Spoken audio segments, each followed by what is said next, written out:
मोरेवाडी येथील हातभट्टी दारूचे अड्डे राजारामपुरी पोलिसांकडून उद्ध्वस्त।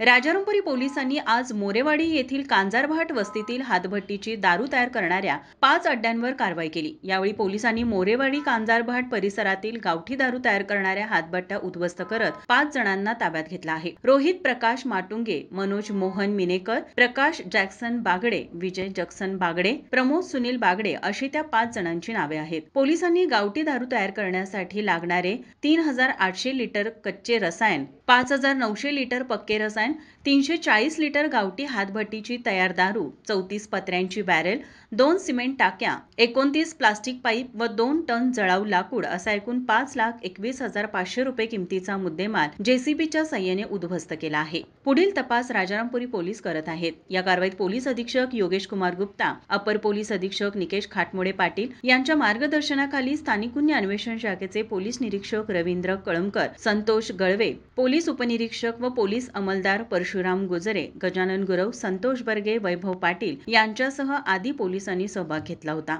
माझा महाराष्ट्र न्यूज कोल्हापूर।